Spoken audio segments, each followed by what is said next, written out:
Coffee with Broads. And cheers to everyone. We're going with the Timmy Hortons. Always a blast. And let's cheers to the Friday. Let's have a good day. Let's end the work week on a fantastic day. Cheers to everybody. That's what we're talking about. That's what I'm talking about. So what's up, everyone? How about that Phillies game? Jean Segura, unbelievable. We're not doing this. We're not starting off with the Miami Heat. Please, we don't need to go down this road of are the Heat legit? Should the Sixers be afraid of the Heat? We did this already with the Philadelphia or with the Heat. We did this already with the Heat. No, the Heat are what the Heat are. They're like a 500 team for a reason. The Sixers, that's I meant. Ben Simmons looked horrendous. I don't know. I don't know what to tell you about this Ben Simmons kid, but it's unbelievable that he continues to be this. It's crazy. It's like, dude, do you not recognize anything? Are you seriously unaware of what's going on when it comes to how bad you are playing at basketball? He's been terrible. I would say 85% of the season so far. 80% of the year, he's been bad. Like, what? He's been putrid. And you would think without Joel Embiid out there on the floor, he would have a sense of urgency and he would feel like, hey, maybe it's my time to go out there and actually ball for my team. But no. It's crazy. It really is. The difference between today and Broad's first cup and yesterday. Well, also like, opening day, I think if the Phillies played today, also, I would have that hype. You don't have any games on tonight. You got no Flyers, you got no Sixers, you got no Phillies. So, Jimmy, I'm with you. There is a difference in energy, but I also feel that's because of the situation here. You play opening day. Opening day is going to tickle my fancy like no other. So you get opening day over with, and it's like, oh, okay, it's a 3-game series. No 3-game series. Well, yeah, 3-game series, but you're off on Friday. How are you off on Friday? Stop it. This should be illegal. It literally should be illegal. So I don't think it has to do with the coffee. I think it has to do with the excitement of what's tonight. You got nothing on the board. That's the issue. Without Joel Embiid, he has more space and more shots. Yeah, but also if you looked at the jumbo, there was a situation where Doc Rivers, I can't put Ben and Dwight Howard out there at the same time. And that's a problem without Joel Embiid on the floor. Dwight Howard is your guy, like your center, and you can't even utilize Ben Simmons and that center on the floor at the same time because there's no spacing. There's no spacing there. They're getting all jumbled up in the middle of in the paint area. And that's ruining Ben Simmons because all he wants to do is drive. Why are we doing this? The separation between the 4th seed and the 8th seed is like a game. So you can win one game and jump up 5 seeds. All right. They're still the same team. They're 25 and 24. They were 23 and 20. They won 2 basketball games. And we're supposed to imagine that they're like this significantly different team. There's a huge difference between actually being good and then jumping up a couple seeds because all the teams from 4 and 8 are in this area of what? 1 game separation? So what is that telling me? Broads, you got to do the live stream more often. Yeah, I had a good time with it, definitely. I'm definitely going to be implementing that more throughout, just live streams in general. Yesterday definitely kicked my ass, though. I'll tell you that. But yeah, I'm definitely going to be continuing to do the live streams for sure. Just, it depends. Very situational. You'll know in advance, though. It would be planned. Hey, we're going to be doing this today, or it will be planned out weeks ahead. Like, hey, on this date, we are going to be live streaming. It's not just like, hey, boop, we're just going to pop it on and go for it. It'll be planned for sure. Jordan says, I'm listening to this while at work. Nice win by the Phils. There's some issues out there, but I'm excited to see us beat the Braves, a good rival. Yeah, I mean, it's a great way to start the season. Knowing how competitive it's going to be, if you can start the season out 1-0, you're in a good spot. And the fact that they got themselves in an issue that they're constantly in last year with the bullpen problems, and they finished the job. Now, they had excellent defense. Can I Can I believe that you're going to get that out of Didi and Roman Quinn every single night? No, you can't anticipate seeing that. That's for damn sure.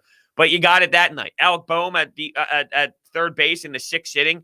That defensive play on Ozuna was phenomenal. Followed by Aaron Nola's punch out on the outside corner to end the inning. That was very special as well. And Boehm, not only did he have that play in the sixth, but there was a really nice charging play where he charged the ball, got it out of his glove. It was a short hop to Rhys Hoskins, but Rhys Hoskins was able to scoop it, and it was a nice play. So you had a couple of those. I did see Boehm bang his glove on the field after there was a rope down the third baseline, and it looked like maybe he thought he should have had it.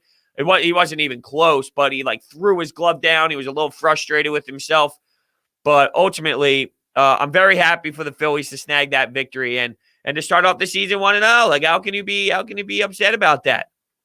How can you be upset about that? Where are we here? The Nets look dangerous. Of course they look dangerous. They're like, of course. They got firepower. That's what we've been saying since the beginning, right? They have the firepower. They are a team that's able to compete for this thing legitimately as well. So, yeah, of course. And they keep picking up pieces. I like that. Like, the Blake Griffin one didn't move the needle for me too much. And the LaMarcus Aldridge one, I think, is a little bit more of an impact. I had Mark Zumoff on when I was hosting 97.5 The Fanatic last weekend. And I asked him, I said, look, now that they gained LaMarcus Aldridge, do you think anything differently about this matchup? And his response, if they were to match up, let's say, and his response was along the lines of, it's about the stars. It's about the starters. So if anything were to happen, yes, they have this depth that they can now maybe slide LaMarcus Aldridge in. But at the end of the day, it's about their three-headed monster. It's about Kevin Durant. It's about Kyrie Irving. It's about James Harden. And he is right. Like, it is about the starters. Yes, this bench help is going to help them. But at the same time, it's about the firepower that you have up top. But I do think LaMarcus Aldridge can be a little bit of a difference maker for them, more so than what you got out of Blake Griffin as an acquisition. Jake with the $2 donation. I need a coffee. Long night because of spring break. Oh, the old spring break trick, huh? Our kids, I'm sure everyone's just flooding to Florida. I mean, you did that anyway, but nowadays with everything going on, I'm sure the kids are just going to Panama City Beach and all that good stuff. The glory days, as they say. The glory days. Thank you so much, Jake, for the $2 donation. I really do appreciate all the support. Philly Shad says, good morning, everyone. Good morning, man. Welcome on in. Welcome on in to Coffee with Bros. How are you?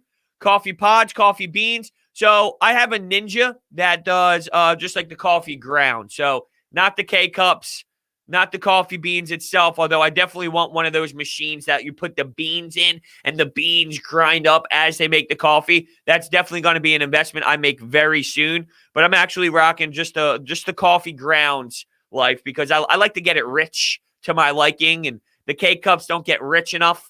And so I go with like, I like it bold. I drink my coffee black, so I need it to be rich. And I know it can get even more richer, if you will, with the actual bean side of things. But for right now, I just go with the coffee grounds. Ben has no touch around the rim. I know, it's crazy. But there's times where he does. When he has those nights where he gives you 24, or even those nights where he gives you 20. If he gives you 20, 12 assists and 8 rebounds, he has touch around the rim. A little kiss off the glass, a little maybe layup as he's going up at the rim. Like, there's games where he does have that touch. And then there's games like last night where it is the most ridiculous thing in the world. And this is where I think, like, we go to this extreme of Ben Simmons is overrated. That I don't think he is. I think that's the frustrating part. Like, his game, the best Ben Simmons is elite. You can't say that about every player. The best Tobias Harris is not elite. The best players, like if you say, is the best Tyler Hero elite? No. The best version of players do not necessarily make you elite. The best version of Ben Simmons puts you in the top of the NBA category because no one can stop you. And that's where the frustration comes in. He's not overrated because the ceiling that we talk about is legit. The ceiling that we discuss is there. The ceiling is Lethal Weapon. The problem is just getting there consistently enough. And I do think that there's a difference. Ben Simmons is missing some explosion, missed a lot of easy layups. Well, there is this conversation going around of he did miss a game a couple games ago. And maybe there's this correlation between missing a game with soreness in the knee, and with the soreness in the knee, that's affecting his ability to finish at the rim. He's not overrated. He's inconsistent. Yeah, I agree. And I understand if you're inconsistent and you're not that player all the time, wouldn't you be overrated? Yes and no. I mean, the skill level that we discuss, we're not overrating that skill level. It is there. You have seen it. It's more like the mentality of the aggressiveness and the mentality to be this player. You can't get shut out by Dean Wade and Kevin Love. I mean, it's just a joke. Miller Lite or Bud Light? Well, yesterday in the Phillies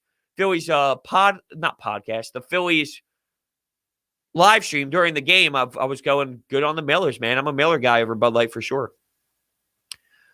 Ben has touch around the rim when, 1, the All-Star game selections are approaching, and 2, he's playing LeBron James, and 3, he's playing Booker and Donovan Mitchell. I know, I'm with you, Jumbo. There is something to be said about, I'm not going to be an All-Star. Let me become an All-Star. I'm not going to, the All-Star vote. Let me turn it up a little bit. There is something about him raising his game and raising his play when things are coming up. And you would think that would almost be a positive, though, because when the playoffs are there, you would think that's when he would step up. You're playing better talent when you're going up against guys in the playoffs. So why wouldn't that happen? But it's not necessarily the case unless the name is Jared Dudley. Unless it's Jared Dudley on the Brooklyn Nets, that pisses you off. We got a $2 donation coming in from Giroux. Any bold predictions for the Eagles this season?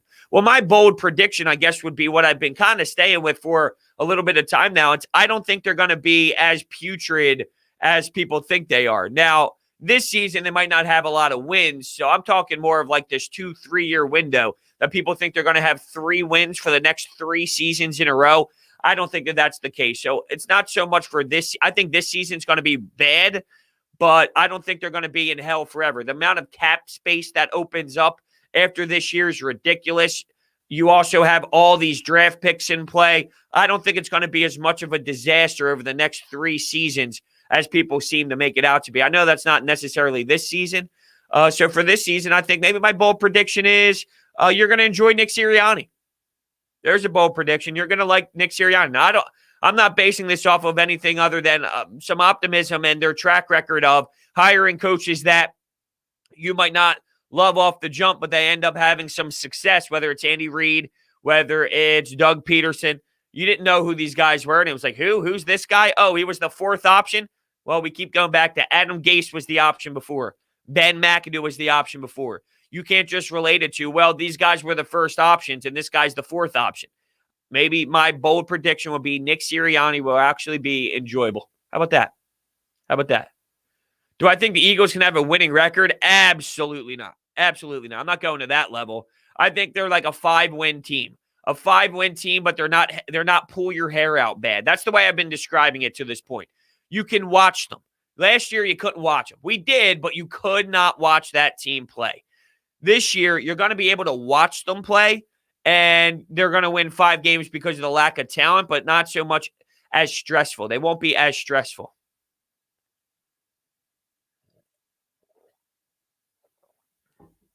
You're not winning a title with Simmons not being able to shoot. Well, it goes back to another question that has been asked by me for a little bit of time now. Joel Embiid is such an elite player. Can he make up for those flaws? And if you think no, then you're going to say no instantly. But to this point, when Joel Embiid is out there playing at the MVP level, this team is almost unstoppable. This team is unbelievably good. This team can challenge anyone. They're in the conversation to challenge anyone when this team has Joel Embiid. That includes Ben Simmons being out there on the floor. Ben Simmons being out on the floor as a guy that won't shoot. Joel Embiid and Tobias Harris being the combination of the closer. Danny Green being Danny Green.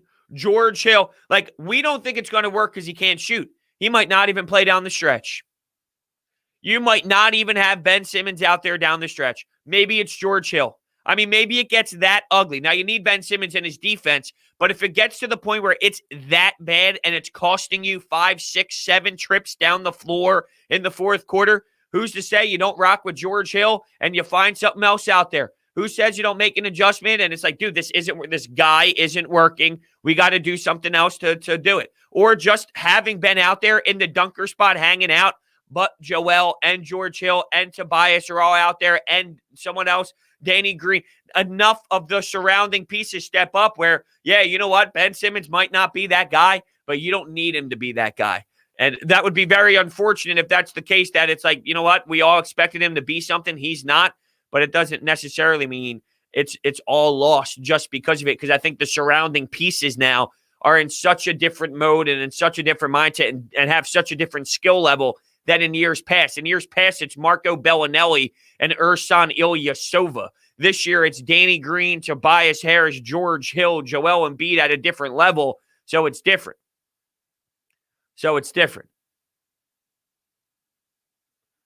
Sean says, now the Flyers have taken the spot of the Eagles as the team you can't watch anymore. Yeah, it is very brutal. There's no denying that. It has gotten to a point of insane frustration. I want to see how they play against the Islanders. If they lose like 6-1, 5-1, 7-1, at what point is it like, all right, we're done. We're done with this garbage. Or are you already there? I'm already, like, as much as I say I'm done, I'm out, I can't do this anymore, this is killing me, it's painful, I'm going to die, things of that nature. As much as I say that, because the orange and the black are so putrid, I tend to watch every single fucking game. So what am I supposed to do with that? What am I supposed to do with that? Broads, no Philly sports today. Do you have any plans? When do you plan on opening day? When do you play on opening day and then get the next day off? Yeah, it's very disappointing that they do that. They do that for scheduling purposes and all, but it's annoying. With no Philly sports today, these are normally the days I like to benefit of maybe doing something with the fiance and maybe going out to dinner with her. Like, just take advantage of the opportunity, because it doesn't happen very often that there's no teams playing, especially now that there's 3 teams in play. But my plans for today, after coffee with bro, after yesterday's hectic day, I mean, the amount of recording and stuff I did I was like, damn, by the end of the day, it was like midnight, 1 o'clock in the morning. I was defeated. I'm going to actually hop on someone's podcast. I got a little DM like, hey, bro, it's doing a podcast. You mind hopping on? So I'm going to hop on that podcast after coffee with Broads. And then I'm going to go visit my father. So I'm going to go see my father after this. And that's kind of my day. So a little bit of a lackadaisical Friday for me after what we did yesterday with the overload. Do I see Alec Boehm as a 25-plus home run guy in the future? Yeah, I mean, in today's era, I think hitting 20 home runs isn't even like a big deal, right? So like 25, could I see him in that category? Yeah, absolutely. I could see him in that category. The thing is with him is, he's not a guy that's obsessed with it. He's just a guy that gives what he's taken, or takes what he's given, excuse me. So there's guys that like look for the home runs. I need the home runs. I got to crush the home runs. Alec Boehm is just see ball, hit ball. Alec Boehm is like, hey, this is coming to me on the outside part of the plate. Let me adjust, and I'll take it for a ride the other way. I'll utilize my skill set, and I'll tackle or attack this pitch, and I'll make sure that I attack it into right field. He'll just utilize every areas of the field where it doesn't matter to him about the home run. He's just going to take what is given to him. So maybe that'll limit, in theory, how many home runs he hits, or the other way around. He's not so focused on it. They come naturally, and bang, he gives you that 30. But, you know, I think, yeah, more. I don't know if he's going to be – he can. He has the – I'm not saying he doesn't have the power. So let's just make sure that's clear. He has the power. It's just about him being such a professional that 2 strikes, he'll protect. He'll do all the little things that isn't utilized in today's hitting of baseball that might limit how many home runs he actually gets, if that makes sense. Bro, are you watching the Phillies game tomorrow? Of course I'm watching the Phillies game tomorrow. So I am hosting tomorrow on 97.5 The Fanatic from 6 to 8, but the Phillies play at 4. So I'll watch the first 2 hours, and then while I'm on the air, I'll be keeping up with the Phillies, of course, and watching the Phillies and having it up while I'm on the air. So I'll have it going. There's a TV in the studio right in front of me. So I'll be watching the Phillies while I'm hosting 97.5 The Fanatic. So the way it'll work is at night when I get home, I'll watch, because the Sixers play as well. It'll be similar to yesterday. So if you caught how the post-game podcast went up yesterday, Phillies ended around 7. Sixers started around 7. So after the Sixers game, I just recorded both. It'll be pretty similar throughout the weekend where I will have a pretty much the post-game podcast afterwards. If the Phillies play at 4 and it ends around 8, but the Sixers play at 8, when the Sixers are over around 10:30 or so, I'll just upload the Phillies podcast, upload the Sixers podcast, and I'll do it later on that night. So that's it. I'm hosting just real quick. I'm hosting on the Fanatic Saturday 6 to 8, and I will be hosting 4 to 7 on Sunday, on Easter Sunday. So I'll be doing that as well. Another situation where the Phillies play at 1, but I'm on the air till 7, and then after the Sixers, I'll have everything uploaded just to kind of keep everyone updated on what the schedule is going to be on the weekends. But then once the new week starts on Monday, remember, leading off with Broads. 1 hour before each game, we'll have the Phillies pregame show. That seemed to go really well, and I can't thank you enough to all go in, all hop in there and enjoy the show with me. It does have to suck when games are going on while you're doing a show. Yes and no. It's not as bad. It's different when it's a different sport, but baseball so, it's so slower paced that you can it's really not that bad, to be honest with you. I think maybe I've done it enough times where I know how to consume it the right way for what I need to do to discuss it afterwards. But I mean, the TV is literally in your face as you're doing it. It's almost like if I'm doing the show here and the TV's right here, although my TV's over here, and you're just watching the game. It's really not that bad. Bros, have you ever gotten the chance to chat with any current Philadelphia athletes in person? Define chat. When I covered the Sixers, I was able to have that dialogue with Joel Embiid, Ben Simmons, Tobias Harris after games, but that was more in a media session, not so much like, hey, Joel, what's up, man? What are you doing today? Never that type of communication, but media-wise, I have. Brandon Workman. That's so funny. I wish I could have threw some hanging curveballs yesterday. That's so funny. Brandon Workman. No. But instead, you got to experience the Jose Alvarado experience. That was something else. That's what you're going to get out of Jose Alvarado. You're going to get some electric 100-mile-per-hour beauties. You're going to get some 95-mile-per-hour off-speed pitches on 0-2 counts that hit batters. You're going to load the bases up.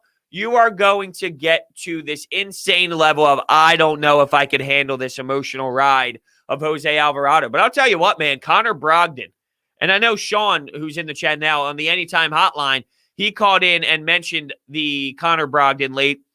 I would agree. Connor Brogdon late was definitely something. Look, you went to him in a high leverage situation. 10th inning, man on second base. Hey, Connor, let's go out there, bud. Let's see what you got. And he had some help from Roman Quinn, which matters, but I thought that was a high leverage spot for him to walk into, and you don't know exactly what the roles are going to be and how they're going to develop, but if Connor Brogdon can be that stud, that's amazing.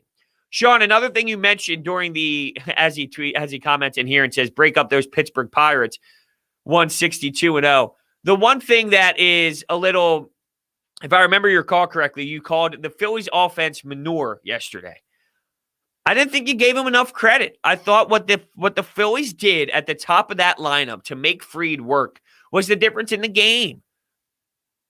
To an extent, because they ended up scoring those 2 runs with them in there, but there is something to be said about the way they really worked Fried to a professional level, that if they consistently keep that up, they make the pitchers count go up, and they just make you grind through at bats. And you're talking about 6-pitch, 7-pitch, 8-pitch at bats, and you're working, you're grinding, you're throwing all your pitches. You're going to wear these pitchers out, and you're forcing them to go into the bullpen. And then as the season progresses, Game 3 of the series is now totally different because of how you worked them in Game 1 of the series, right? It's like the little things that have such a big snowball effect. If you're forcing them to use some of their better relievers in Game 1, how does that impact Game 2? How does that impact Game 3? It's all one big domino effect that I don't know if you're giving their top of the lineup enough recognition. But I can agree that they left a lot of men in scoring position. They left a lot of men on, and you probably would have liked to have a better lead than 1-0 when you had bases juiced for Alec Boehm in that first inning. You probably would have liked to have some more runs up on the board.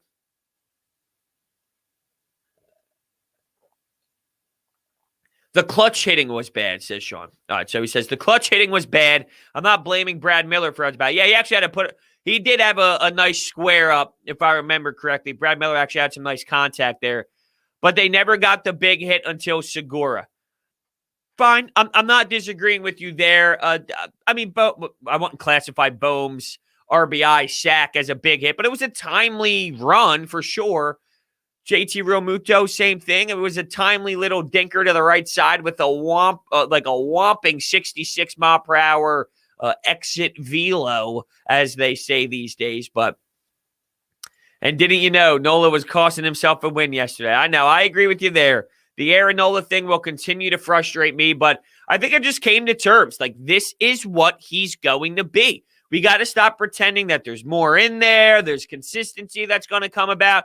This is Aaron Nola. Aaron Nola is going to make that mistake. He's going to dominate, and he's going to give you that one mistake. And that's the difference in giving him that elite status and not. And it sucks because we look at him as like, oh, here we go. Like, imagine what Aaron Nola, think about what he did yesterday, and our response is, what do you know? Aaron Nola screwed up. And I know that I have that same reaction because I do. He's really damn good. He's really phenomenal. He'll give you that one or two mistakes. And I think he gave you more than one mistake. The difference is they only cashed in on one of the mistakes. Normally, when it's not windy, Dansby Swanson goes yard, Freddie Freeman goes yard on two of those. So Aaron Nola threw 3 pitches that would have got murdered out of this ballpark on any other given day. That does factor in. So realistically, when I sit here, it's more than just one mistake. But Nola's good. Nola's a really good pitcher in this league. He gives you those mistakes more than you would like, though, and there's no doubt about that. Thoughts on the cleats yesterday? Yeah, I thought they were cool. You know, with Bryce Harper, people eat it up. He's marketing genius. His marketing team is there. They know what they're doing. It's all a marketing thing, and he does it very well. Better than many do in this league, if not better than anyone in this league. The way that Bryce Harper markets himself with the city, the voiceover video, this and that, and the Philly Fanatic headband, all of it. The way that he walks into the stadium. Didn't he have a Sixers jacket on? Didn't he have like an Allen Iverson jacket on? If I saw that correctly, I really glanced over it. I'm not someone that gets all like giddy about that. I like the voiceover. I was giddy over the voiceover because the highlights tickled my fancy, but not so much the jacket side of things. But he's just a marketing genius. He knows what he's doing, and he knows how to get into this fan base. He knows how to really sneak into this fan base. I agree, Rob. Nola's a top of the rotation starter. Absolutely. Absolutely. He just isn't an ace, and that's fine. You're right. That is fine. But that's why, and they're not easy. They're not easy to find. You can't pluck them off the streets. I'm messing up a ton of words today. You can't just pluck them off the street. But they do become available. Garrett Cole was available. The Justin Verlander stuff, but the injury with Justin Verlander is definitely going to play a role in the Justin Verlander stuff. But they do become available here and there. Justin Verlander, Garrett Cole, that kind of player, but I don't see them spending $300+ million on a pitcher like Garrett Cole, although they should. That would be nice. You got to find someone to insert in front of Aaron Nola.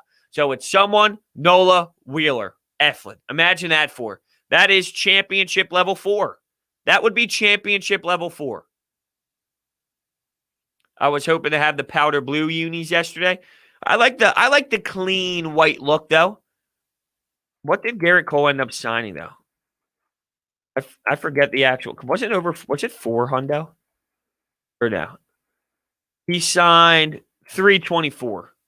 9-year, 324. All right, so it wasn't 4 hundo. Sure is a lot, though. He struggled. The thing is, if you look at his, I mean, it's day one for these guys, so it's so hard to put an obnoxious amount of stock into it.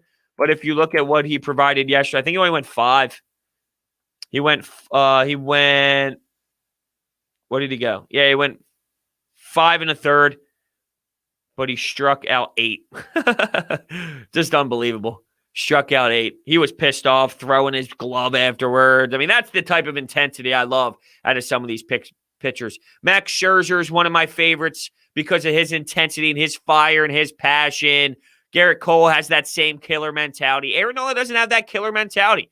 He has that cool, calm, collected vibe to it. And to each their own. You're your own personality. I don't want Aaron Nola to be something that he's not. This is who Aaron Nola is from a personality standpoint, but that fire in his eyes, that give me the fucking ball, that I want to be on the mound, that type of motor, I think he's lacking that just a bit compared to Garrett Cole slamming his glove. Like if Garrett Cole had the day that Nola had, and on an 0-2 pitch to Pablo Sandoval, he misses that badly, middle and gets crushed and gets murdered, and Aaron Nola's like, that was my day. Garrett Cole's punching the wall. Max Scherzer's spitting on people and spitting in the face of his teammates. No, he's not. He's not doing that at all. But the fire is there is my point. The fire is there is my point. Hold this LS. Do you think they could have traded Howard for Real Muto instead of Sanchez?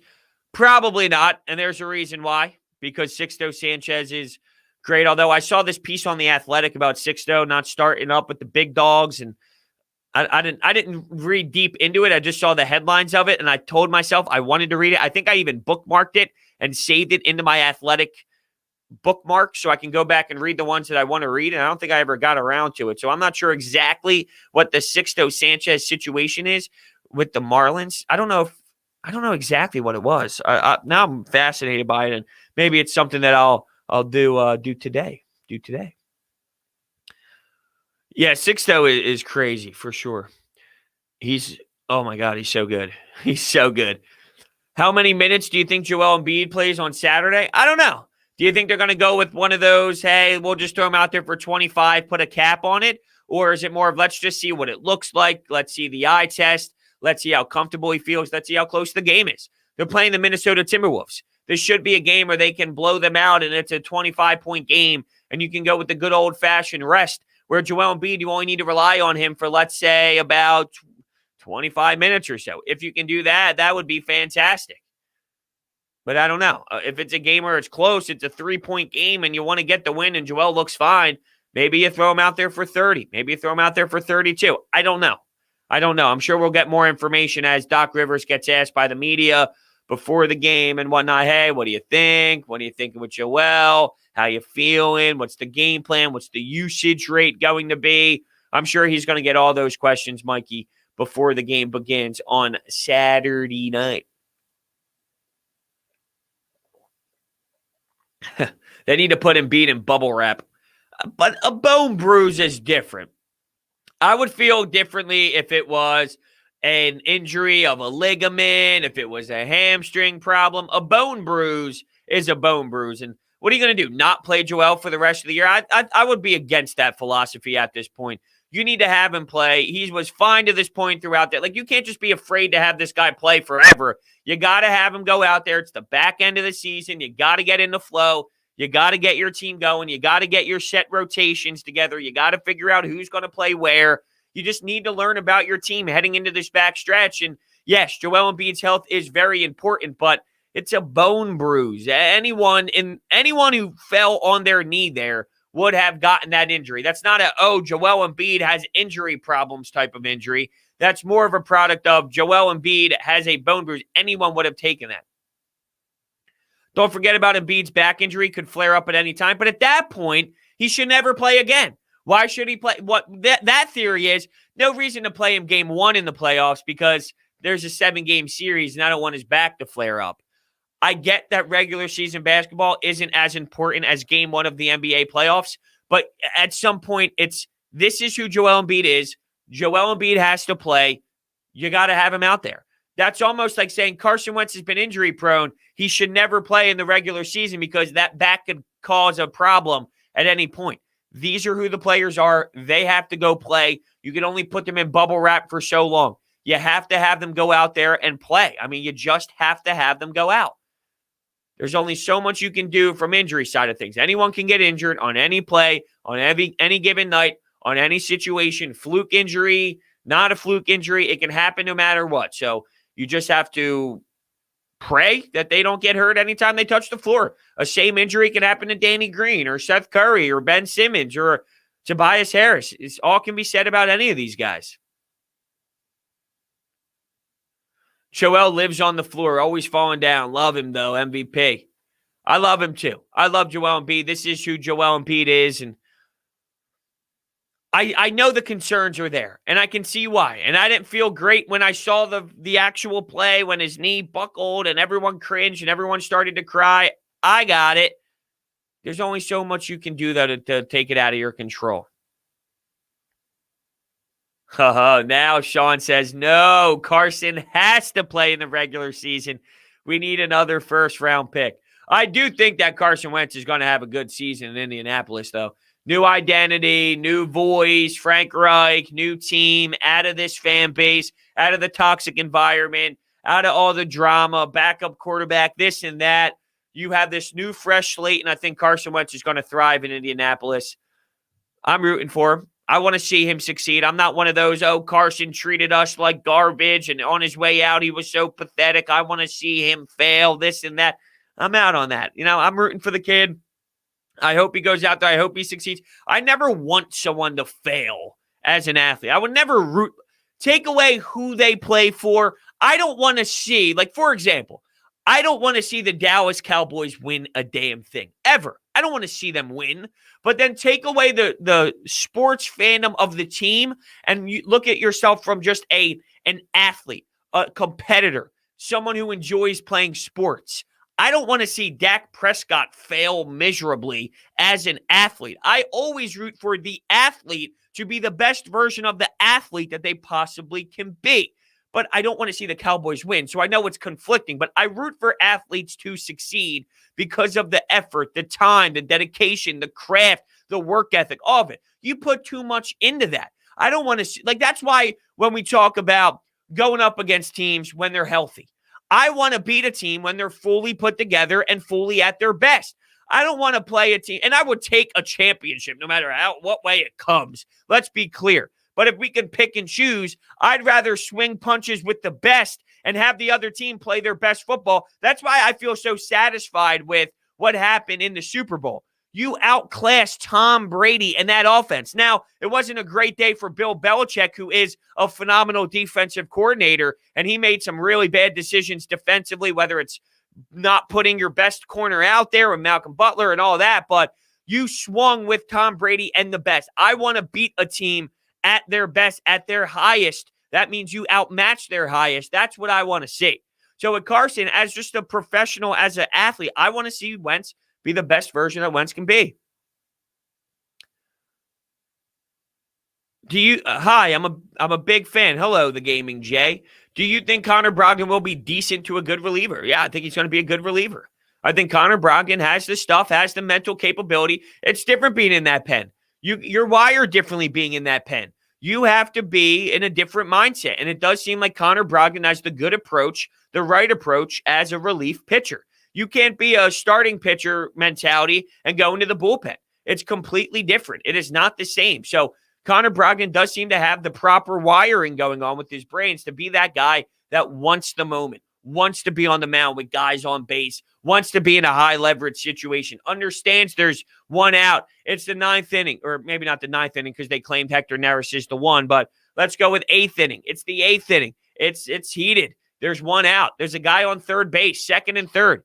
You got to get this out big time. There's a top dog up on the other side of the plate, and you got to look at him in the eyes and say, fuck you, jerk off.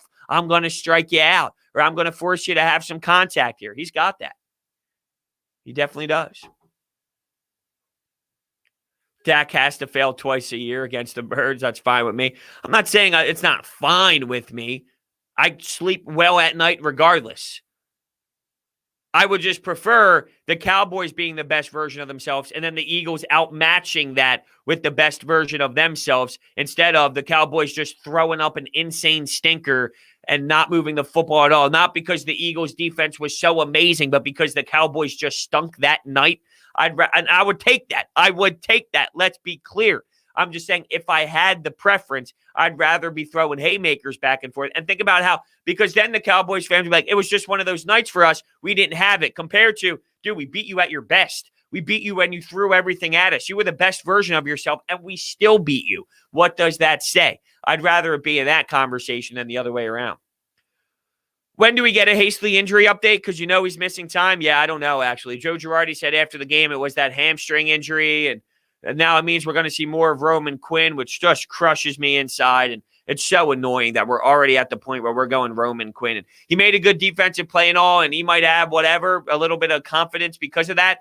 We know what Roman Quinn is. Did you see his at-bat before that? That's what you're going to get offensively more so than not. Now, Adam Hazley did put together a really ugly, hideous at-bat where he's swinging in the dirt and he looked overwhelmed, but he also had a nice lefty-lefty hit. And that's what you're looking for out of Adam Hazley right now. They don't think he can hit lefties, and they made that clear last year. If he's going to get a hit against the lefty, that just starts the conversation of, well, look, he's smacking it. He's squaring it up against the lefty.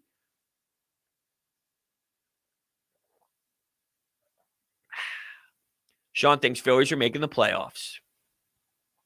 I'm not going to change my expectations off of one game, but this team has the ability to stay involved if their players play to the level that they can play at. They can be involved. I don't know if that means they're actually going to make the playoffs, but I know that they can be involved. They've been involved over the last few years, and then they fell apart insanely towards the end where we wanted to vomit watching this team. Yeah, when Roman Quinn at the plate is so overwhelmed, so overmatched. And when you talk about that, and then he gets a little dinky hit or whatever, it's like, oh, well, you're wrong, bro. No. Like, he's going to hit a ball eventually, okay? He's going to eventually hit the baseball. That is obvious. He doesn't do it enough. That is obvious. He strikes out at an alarming rate. That's obvious. He's overmatched as hell. It's so damn clear. That strikeout was hideous. We got a $5 donation coming in, so my Braves won't go 162-0, LOL. That sucks. Anyway, who should the Eagles take at 12? So are you an Eagles and Braves fan? Is this the dynamic we have here? Are you Eagles and Braves? I will answer your question about 12 after I find that out, because I was always fascinated by that. I know football is different. Football is that sport where you can live anywhere, but you're a fan of all these different teams and all, but I don't agree with it. I'm just curious how you become.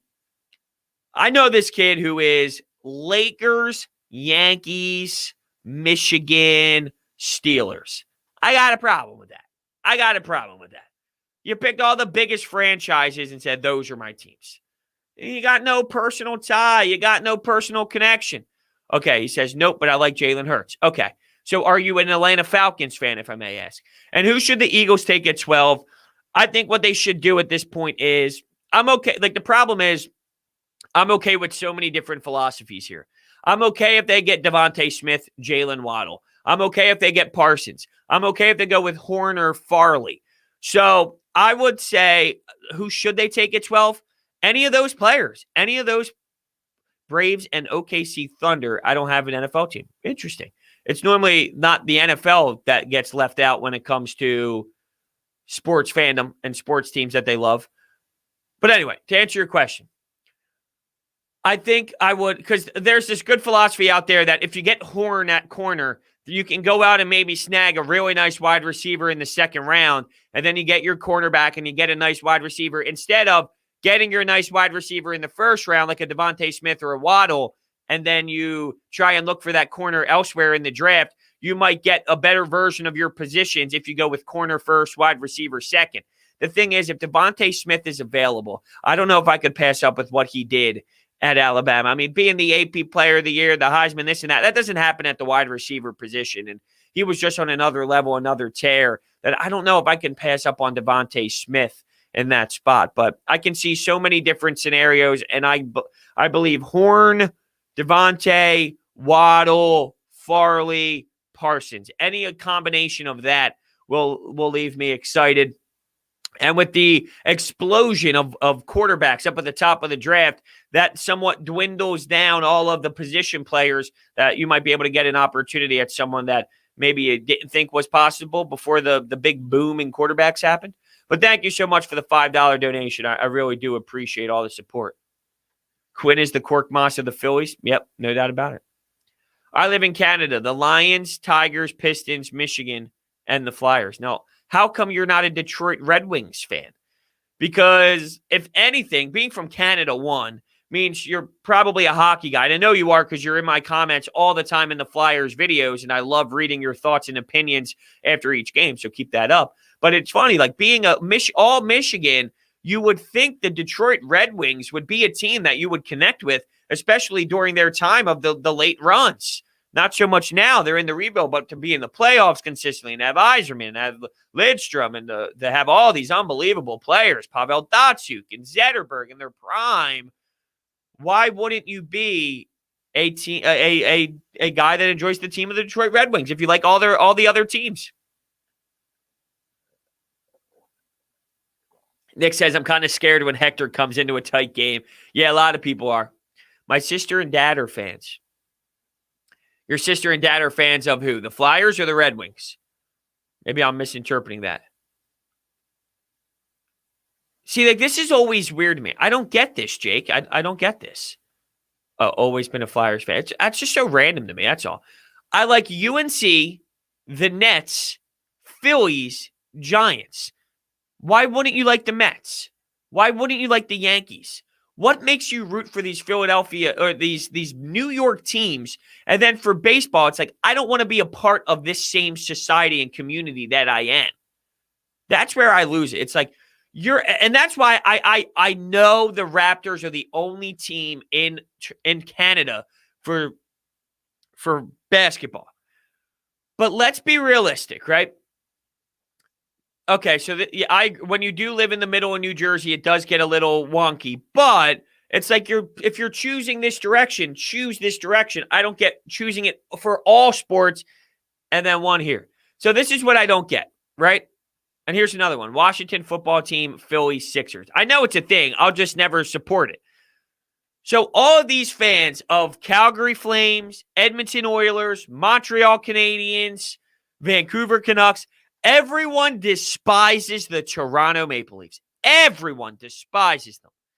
Yet you're going to root for those same fans to want to win a championship with the Raptors. Everyone you despise. You hate them. You hate the Maple Leafs. The Maple Leafs are the Dallas Cowboys of the NHL. You hate them. So now you're going to root for all those same fans to win a championship and appreciate it more than you.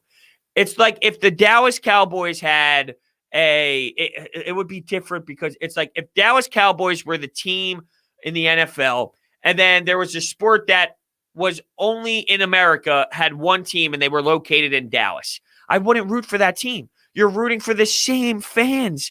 You're rooting for the same fans. I don't get it. I don't get it. Cleveland Browns, Cleveland Cavaliers, Cleveland Indians. Makes sense.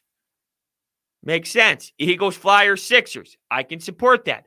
I'll never get it. I'll never get the one random team concept or all different random cities. I'm an Indians fan, but I really like the Phoenix Suns, but I'm a fan of the Chargers. And for college basketball, I like Duke. Oh, okay. So let me get this straight. You like Duke, you like the Indians, you like the Chargers. Like I don't know. I really don't get. I think a big part of sports is the environment where you're living, society, the community. Going to Wawa. I use this example all the time. You go to Wawa on a Saturday night or maybe a Sunday morning. You get your coffee in the morning. It's Sunday. It's 9 a.m. It's before the game start. And you're getting your coffee. You look behind you. A guy's got an Eagles jersey on, a Carson Wentz jersey or an Eagles hat. You look behind. What do you think today, huh? What are you thinking? Doug Peterson's going to fuck this up again, isn't he? Yeah, probably. Yeah, Wentz was brutal. Man, have a good day. I'll get your coffee get the coffee and the paper for the guy behind me. I think that is such a big part in sports. And if you're a Chargers fan, it's just like, what are you doing? I don't know. I just don't see it. The NFL team I root for every year is the team I draft in fantasy. Look, I'm not even a big fantasy guy. I'll be honest. I'm not a big fantasy guy. I don't think it's as fun as people think it is. I'm in the outlier, so I understand. And my brain is wired differently than most. I'm a crazy nut job, so I understand that what I say sometimes is maybe not what the popular opinion is, but I'm not a big fantasy guy. I do it because me and my buddies have done it for years. We got a group chat. I like to be a part of it. It's just like I mentioned with being the sports fan in the city. I like the environment. I like the society part of it. I like being a part of the group chat. I like being a part of what's happening, talking shit, just being back and forth. It's about the other things outside of this fantasy sports that I enjoy more than the actual product of fantasy sports. When it comes to being a sports fan, as much as I enjoy the ins and outs of on the field, off the field, there's a lot to be said about what's happening outside of it that also plays a role in here. What is it? The community side of things and all of that. I think this is a terrible question, Al. I really do. Do I think Hurts is going to win a Super Bowl before Wentz wins a playoff game? No. Do you know how hard it is to win a Super Bowl? No. I don't think that's the case. Carson Wentz, yes, he's had some troubles staying healthy in a playoff game. He got dinged up, nicked up with a bad hit by Jadeveon Clowney. That ruined him and ruined his chances to win that playoff game, which they might have won because of how bad Seattle was. They didn't put up many points. I mean, it was a very beatable, winnable game with Josh McCown. So I would have imagined that you would have had a good chance with Carson Wentz. But come on, Jalen Hurts winning a Super Bowl with this team or no? Is the future Mrs. Brody a sports fan at all? Yeah, she is. She played basketball. She played soccer and all, and she enjoys it. She likes the Sixers the most. She likes the Eagles after that. She's not she thinks baseball is boring. She's not going to watch 9-inning baseball games on TV. She likes going to Citizens Bank Park.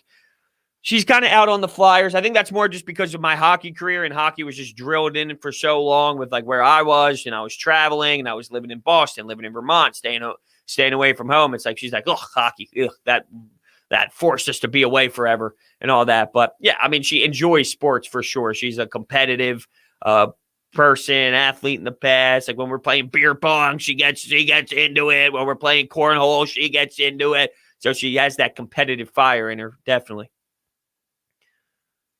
What about the 4-for-4 people, but they have AFC, AL, Western Conference teams? Yeah, that's stupid.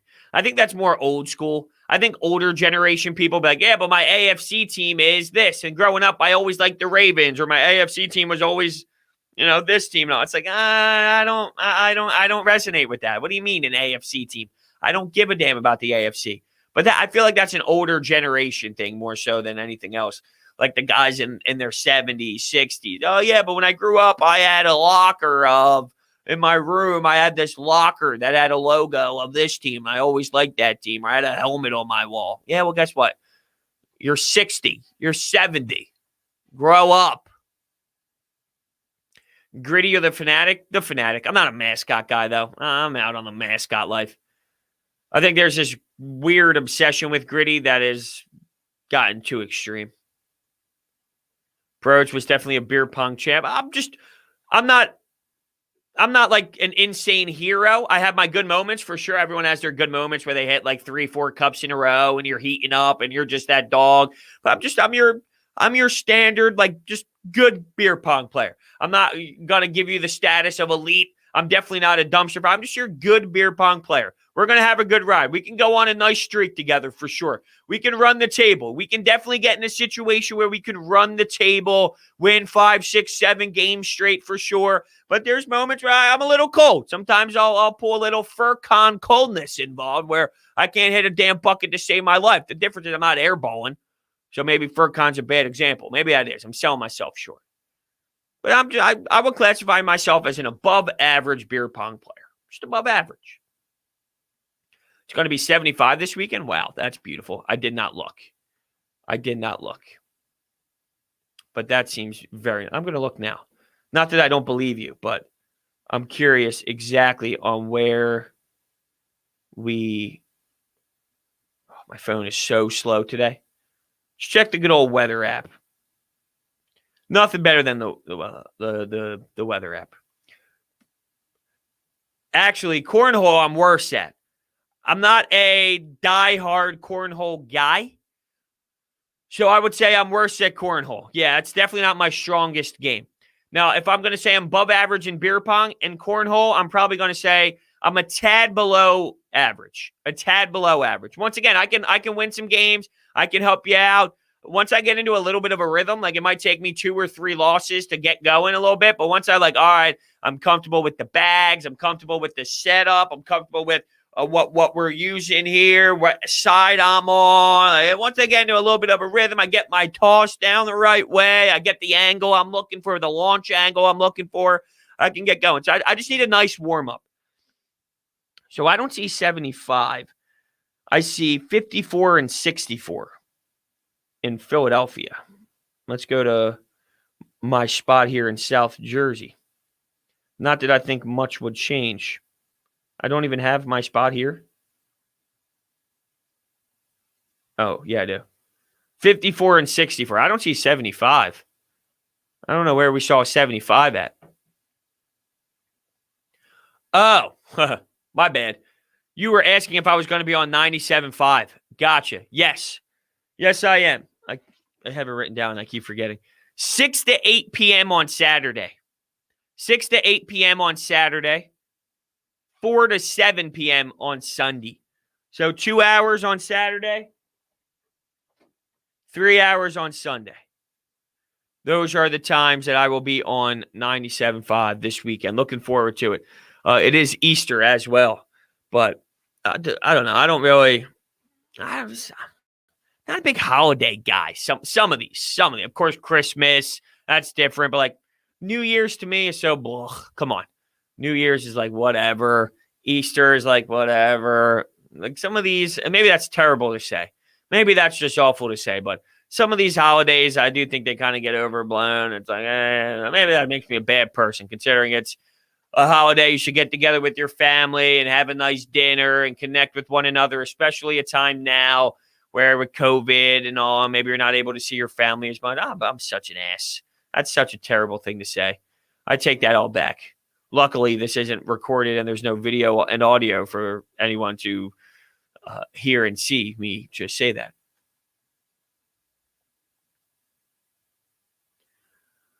Howie Horrible seat isn't just hot. It's already burning down to nothing, and he's standing on one leg. Maybe to some people, but the only thing that matters is where Jeffrey Lurie is. Maybe that's a Jeffrey Lurie thing. Like, you might think that. The only person that matters, though, is Jeffrey Lurie. My mom texted me and said, I just heard you.